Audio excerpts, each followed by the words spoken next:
above the rugged peaks of the Owen Stanley Mountains in southeastern New Guinea, United States transport planes keep open an aerial supply line to Australian and American troops now taking the offensive against the Japanese.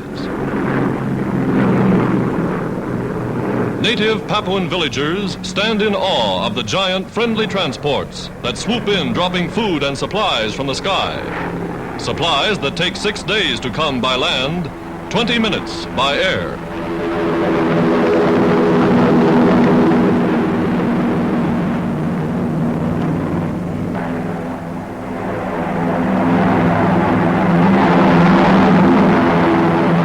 Here are rare pictures of war as it's fought in the jungle. Loyal natives, intrepid airmen, battling and overcoming the wilderness as well as the Japs.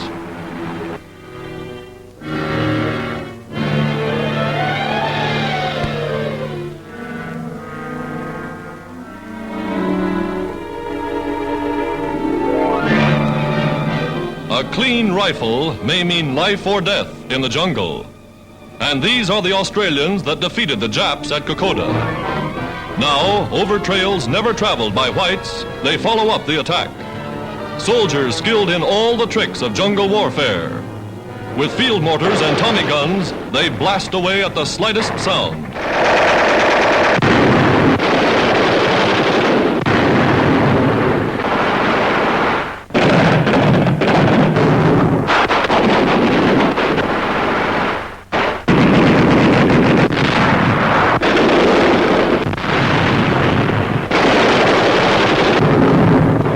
Tired and weary, veterans return from the front for a short and well-earned rest at an advance outpost. The devotion of New Guinea natives to the Allied cause has been a tremendous advantage. Toiling over rough mountain paths, carriers bring back the wounded over a terrain no motor car could ever penetrate. Vividly, dramatically, these scenes bring home a picture of the incredible odds against which United Nations forces are fighting and winning in the South Pacific.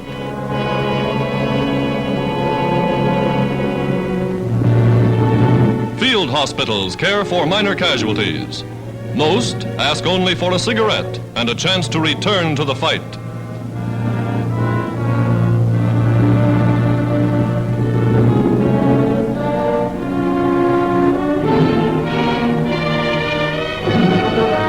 Men under the command of Australia's General Sir Thomas Blamey. Men under the leadership of America's great General Douglas MacArthur. These veterans are among the best fighters in the world. This soldier is thankful he was wearing his tin hat.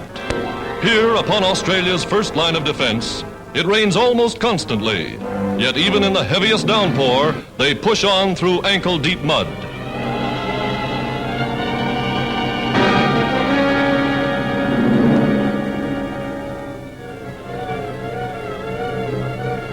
Only 100 miles from the mainland, they're keeping the Japs on the move. Strategic spearhead of the United Nations offensive in the South Pacific.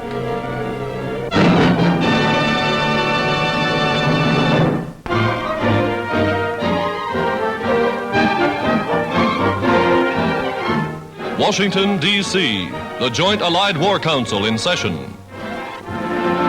Marshall, U.S. Army Chief of Staff. Arnold, Chief of the Air Forces. Admiral Leahy, second only to President Roosevelt. King directing the Navy. With British and other United Nations warheads, these men lifted the curtain on America's dramatic invasion of North Africa, opening gun in the offensive to drive Hitler from the continent of Europe. The new theater of war, from Suez to Gibraltar, down the Atlantic to Casablanca, Africa's entire Mediterranean coast, Morocco, Tunisia, Libya. From Egypt, British and American planes launched the first phase of a broad and well-timed attack. Relentlessly, bombers blasted supply lines of the Nazi Rommel's veteran Afrika Korps.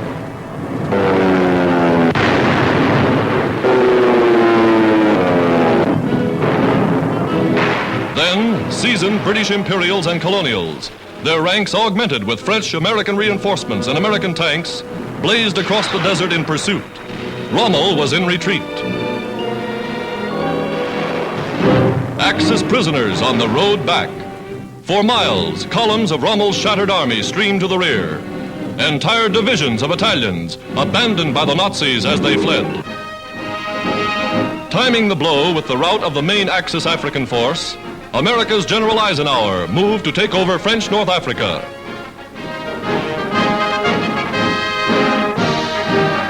Directing the air arm, Doolittle, leader of United States raids on Tokyo.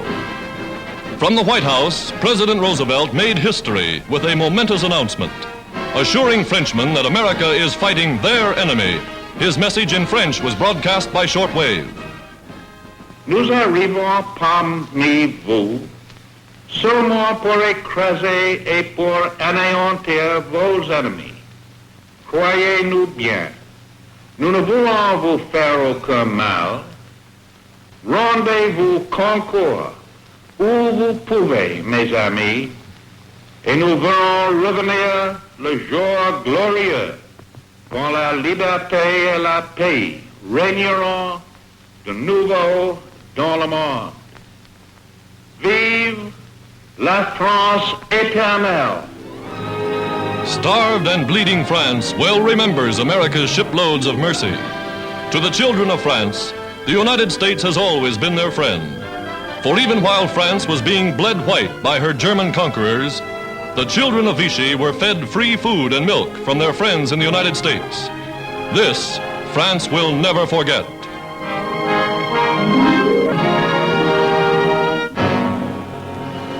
From Gibraltar, United Nations rendezvous, came news of America's first great liberating stroke. Nazi Germany noted with grave concern the concentration of a powerful Allied striking force.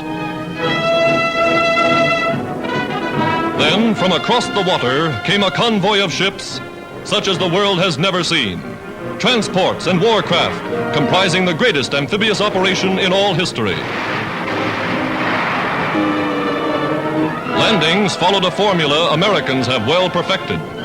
Like the Marines in their latest invasion drill, assault boats lead the way.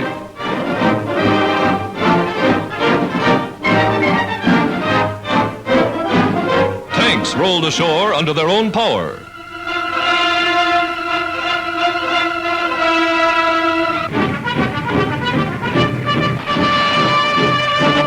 To Americans who had rehearsed it 100 times, the real invasion was just like their drill.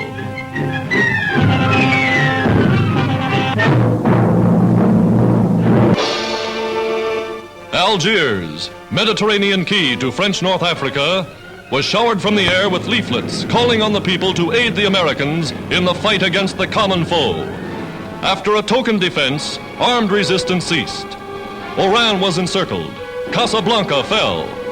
Crack units of French colonials, Arabs, Berbers, Senegalese, pledged allegiance to France's great general Henri Giraud when he landed in Africa after his escape from the Nazis.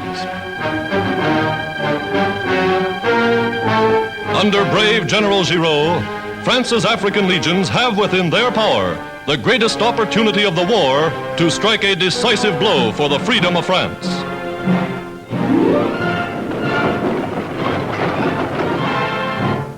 With General Charles de Gaulle, French patriots are fighting at sea, on land, and in the air. He summons his countrymen. Rise, every one of you. Help our allies. The great hour of liberation has come.